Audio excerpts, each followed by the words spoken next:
good technique, he will be elite. If his technique becomes great, not just good, then he's a Hall of Famer. Fighting through contact, fighting through offensive line, being a double team, multiple moves stacked into one, just a play of pure domination.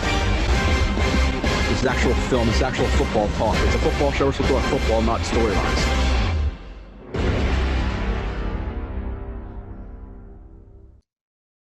And you are watching another Blewett Blitz film review. Today is probably for you guys a couple of weeks. Today, for me, it's a day after the Super Bowl. Valentine's Day. Very exciting. Good Super Bowl. Offensive line still matters. Pressure matters. Can't throw your weapons from your back. I'll always be that mindset. But today we have a 31-play review of Jermaine Johnson. I will go through those plays, discuss them, talk about the strengths and weaknesses, have a nice little list. And at this point, we're almost 9 prospects down. Linderbaum will be next. And for me personally, I have about a month to get out more guys. So I'm hoping to get out after Linderbaum. Traylon Burks just won a vote, so I'm going to get him done. Most likely going to get Wilson done. Most likely going to get London done. Maybe get Lloyd and Dean done, and then maybe I can get like Stingley and or McDuffie done or something like that. So we are pumping. Oh yeah, Aiden Hutchinson's going to be in the vote. Ajabo. So there's going to be some guys. I'm going to say at least past this one 5 or 6 more guys. So to get 15 prospects done. Pretty much almost full-blown reviews before free agency is a pretty good hit number to hit. And then once we hit free agency, got to transition to the guys the Jets sign, and then we get back into the draft after the draft. So hopefully I gave you guys a good feeling of the first round and what the Jets will be feeling, even if they do trade back, because if I'm doing 15 guys, maybe one of those 15 is going to be there at 20 if they trade back to 20, So let's look at some Jermaine Johnson, who obviously lit up the Senior Bowl, a guy who was projected as a late first, early second, I would say, is basically where I was seeing him before the Senior Bowl. Post Senior Bowl, it's seeming like he's more of a anywhere from low teens to early 20s type guy in that middle range of the draft. Some people are talking about him at 4. I'll talk about that in the review. I'm not there yet. There are situations where you couldn't convince me at 10, depending on who's on the board. I like Jermaine Johnson, but he's not. I don't think he's some slam dunk prospect, and we'll talk about it. And what they say, all prospects are different. Aiden Hutchinson is very different from Thibodeau, who's different from Karlaftis, who's different from Jermaine Johnson. So it's kind of what's your flavor, but obviously you're gonna have preferences too. So let's see. Johnson needs better leverage hands right here. Edge plays all 2-point, 3-point, 4-point. The one thing he does do, his snap timing is really good, and he does a really good job coiling his body and loading up that front leg to explode off of it. You notice a lot. You're gonna notice a lot on his snaps. You're gonna see him just time it really well and just sink really far into that front foot. To explode off. But again, there are some times where he doesn't necessarily have the best pass rush plan.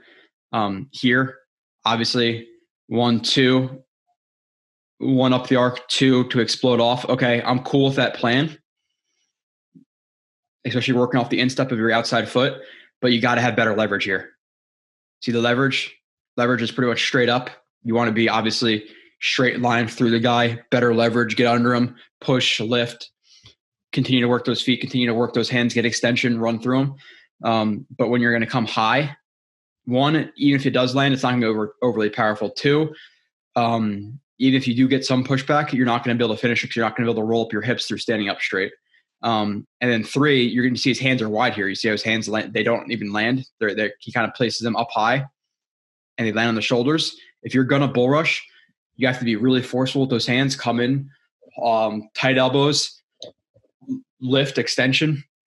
And you're coming in both high and with high hands. It's not really going to land and be anything effective. So you want to see better plan there or better execution. So again, some people with his film have said he's super, super clean. I did not see that. And I'll show you plenty of reasons why. I think his physical upside, I think he's a good athlete. I don't think he's super bendy. I think he has good ankle flexion. Where Thibodeau's kind of the opposite. Thibodeau has decent or solid bend for his size, but his flexion's not good.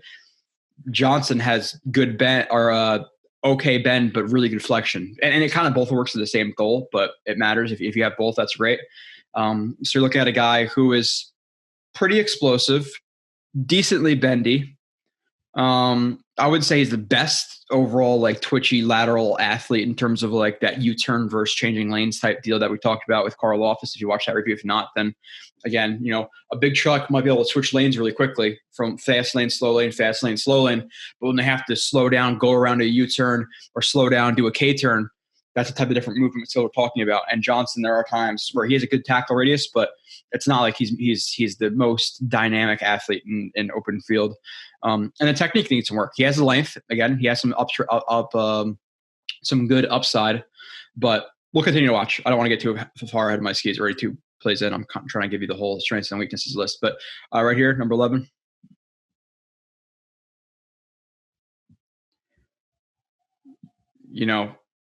And another thing with his with his angles that he does is there are plenty of times where, whether it be inside out, outside in, where he does not eat up enough ground to guys, and then he tries to hop outside, or he will he'll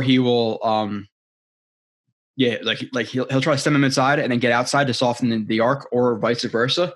And he does not eat up enough ground when he does that, and it doesn't really threaten guys too much. Like you can see right here, 1 step, lunge outside. He's not really threatening him overly right here. Like he's not getting him to stick his foot in the dirt right here and just be stuck inside. So when you're this far away, take that extra step. Either if this is your plan, other foot up and go 1, 2 off, or 1, 2, 3 off if you could shorten your stride. But this 1 step outside, and now you're leaning into him with a long arm off your inside foot over your toes. It's not really the most powerful position. Leaning away from a long arm, and again, toe, not instep, and inside foot versus outside foot, you're not being the most powerful at the point of attack right there. So even if it does land in the chest, which great, it's not really going to move him, because 1, he's not taking that direct angle like with the pillar, like outside, inside, through. Now he's inside, and going up the arc. So it's not really directly through him. So if he was in a like stab and then follow that quickly with like 1 boom hand, outside hand with a chop. Okay, I understand that stab chop, sweet. But when it's just a stab, there's really nothing to follow it. Chop there, like what are you trying to do for these whole couple steps right here? Now he's chopping. You see what I'm saying? Like the pass rush plan could be better. Move on.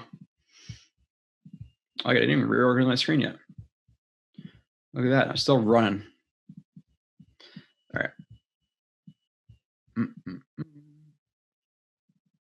Set strong edge. I think he's a really good run defender. I like him in our game. That is for sure. All right here. 2 point.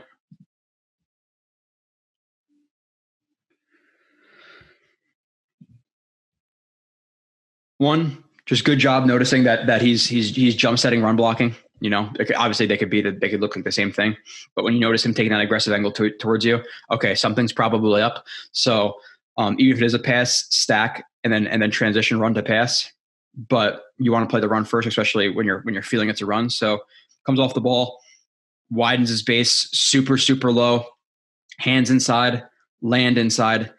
Now setting a hard edge. Is this running back cutting outside right here? Hell no. Working off the instep, extension, hands on, eyes in the backfield. Great job right there. Now running back kind of stems him outside a little bit, Well, he shouldn't have went outside. Should I say that? If I'm evaluating this running back's film right here, the fact that he went outside right here instead of inside is a big no-no. Nonetheless, he does go outside because he doesn't have good vision. And Johnson is able, again, to set his edge. And then because of the hands inside and the extension while working from a good leverage point, he's able to shed this easily. Like because he's going outside, he can just pretty much extend it and fall off the block. It's not like he has to get back over top or anything like that. So little push, disengage, lowers helmet, tries to cross his face, bring him down for tackle. Good job. Watching full speed. It's a good edge set. Running back is, I'm going to argue, not very good, or at least very young and not coming out this year. I don't think Clemson running backs come out this year, but got to improve that for sure. Okay, I started this. It looks like a quarter of a second late. He's right here, left side of your screen. Okay, so pass rush plan. And there is a lot of this in his game, a lot, in terms of kind of running up to a guy and squaring him up and just giving him some crossovers and then just falling back to the outside. He needs to be a lot more forceful with his feet in terms of the side outside, the side inside, or eat up more ground. But there's way too much, again, of just kind of running up and hesitating and just waiting for him to do something bad, because tackles in the NFL, they're not going to do something bad very often. And we're going to see it right here. Squares him up, runs 1, 2, 3 outside, but the tackle doesn't really fall for anything. Again, his hand is coming from the outside, but his body's still straight up. And obviously the angle, his hand is kind of down. It's not like it's up and through. And that's not powerful. And then the tackle's able to sit on it, hand inside, and he's not really able to defeat it. Like at the last second, yeah, he defeats it. But again, we're looking for, and that's the thing too, is people, we talk about this a lot. People equate result in college equals result in NFL.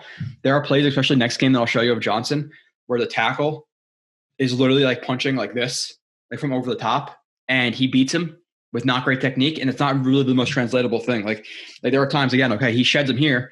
Is this a pressure, in whoever's book? But NFL rep, he's locked up right here. And he is right here. He chops him at the last, he kind of sheds at the last second to get clear, but quarterback throws a ball, he's still pretty much locked up or blocked. At least he's not getting to the quarterback unless the quarterback hold the ball for a really long time. But you want to see immediate wins. I want to see more direct angles. I want to see him not just square guys up and hesitate. I want to see more inside wins. So somebody said on one of my other, I think on my Hamilton review, they said somebody compared him to Aaron Donald. I don't know what that's about. Again, for every, and I'm not saying this about him directly. It's just keep this in mind. For every guy who rises in the Senior Bowl, for every Jermaine Johnson who might be a stud in the NFL, there are the Bradley and Nyes who dominated at the Senior Bowl and has done nothing. I think just got picked up by the Jets off the waiver wires. Like there are plenty of guys in the Senior Bowl, especially, and I'm especially cautious of DNs and receivers. How often are they not? They're on an island enough, but typically you have inside help, so you can be able to overset. If they're sliding, there's a lot of situations to guard you against defensive ends. But when you're in a one-on-one and you have a two-way go, it's really, really hard for a tackle to win. Same thing for receiver. When there's no structure to the defense, when it's a strict one-on-one, when the quarterbacks are taking 5-7 step drops with no pressure, yeah, the receivers are going to win. So be cautious about overhyping DN receivers. And I'm not saying he doesn't deserve the hype. I think it's people are talking about him as a slam dunk number 4 pick, a slam dunk number 10 pick. I'm definitely not there at 4. 10, it's a discussion. Is Karlaftis there? Is Sauce Gardner there? What happened at 4? So it's not like I'm running to the podium at 10. That's obviously depending. Like I wouldn't sign up for that right now. And part of not signing up for that right now is hoping that one of the edge rushers falls to 4, and I doubt that you're taking edge rusher at 4, edge rusher at 10. But right here, 3-point stance, wide 5, 7, whatever you want to call them. Okay.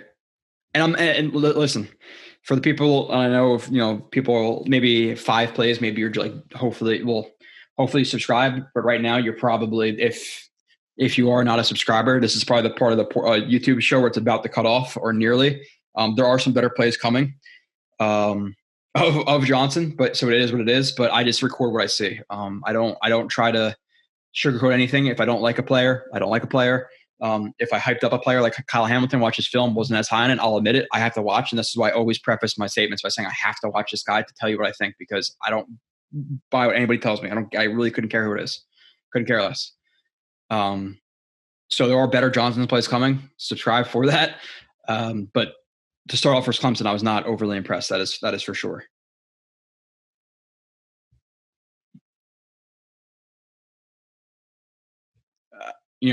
1, 2 outside. Like he's not really, again, his angles aren't really, there's nothing really there. Like if you're going to try to get outside of him, take, well, it would be 1, 2, 3 steps outside, but he doesn't really do much with his angles.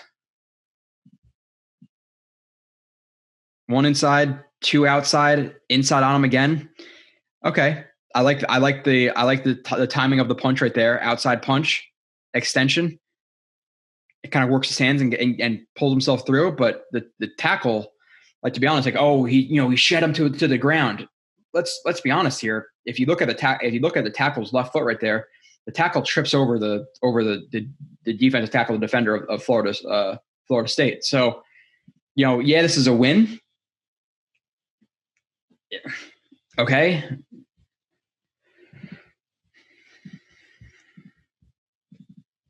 Plan. Okay, so we're seeing a trend here, right? 6, plan, angles, alignment. Okay, right here.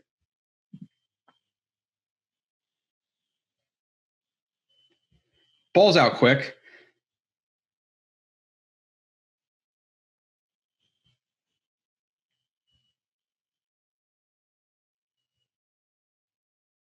Again, I want to see him eat up a little bit more ground here. When he's in his vertical set and he, takes those like 3 steps inside, gets outside. But you want to see him cover a little bit more ground towards him, because tiny bit more maybe, but with the alignment right here, he's going to be inside anyway, because you're taking such a wide angle.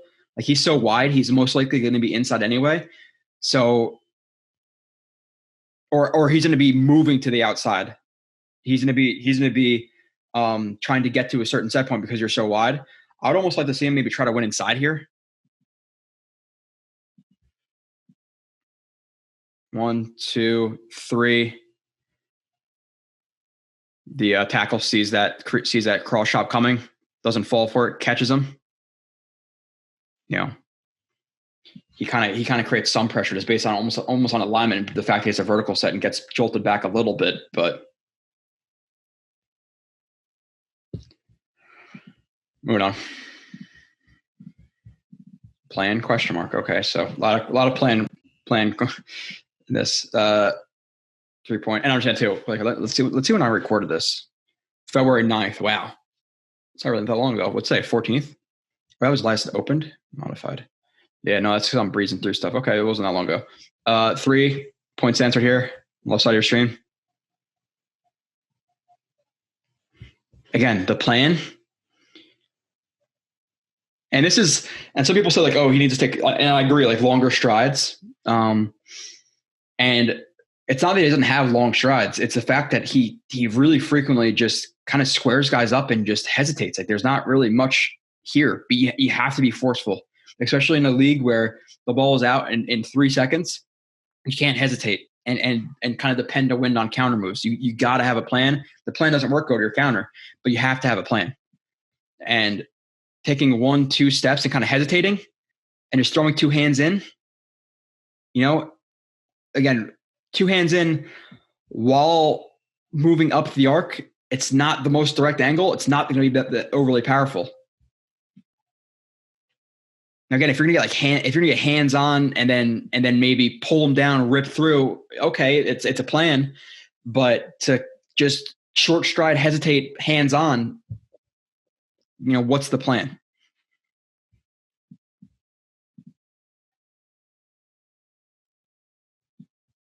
It can't consistently just be short stride, pick your angle.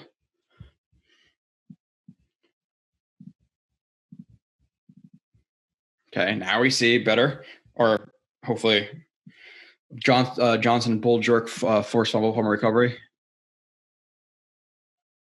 Okay, there we go. Now we're seeing some of the natural ability take over. Obviously, scoop and score, great. Like, hell of a play.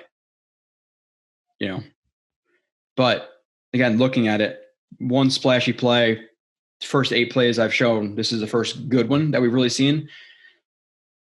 And even with this, again, see, like, this is what I'm talking about versus results versus process. To be fair, just being as fair as I possibly can. 1, 2, 3. Okay. He's still relatively high. He doesn't have the best leverage. His hands land outside. NFL, good tackle. You're coming high. Your hands are landing wide, and he's getting control of your chest right there. Does he win this in the NFL? I don't think so, to be completely honest. Good tackle, hits him, latches him, gets into their set, or into their into their anchor, into their bridge, whatever it may be. But when you're coming a little high and your hands are wide, does it result in him, again, getting popped up and then finding a way to bowl a little bit, jerk? Okay. Good job attacking the ball, seeing the ball, targeting the ball, hitting the ball out, finds the ball, scoop, score. Great. Like this process right here is all really good. To be mindful of where that ball is, to be mindful of the quarterback he's about to throw the ball. Now, obviously, good athleticism, good tracking of the ball to pick it up. But here, is this the cleanest rep I've ever seen in terms of this tackle? Shooting his hand high with a bad base, leaning. Again, I don't know if that's a win in the NFL. I honestly doubt it, unless, again, which I always go to, but unless you're playing McDermott. Okay, here we go. Pressure. Positives. Right here. Okay, so he's playing pass the run. Okay, he's in on it. And again, they run play action. So what does he do? Similar thing as last time.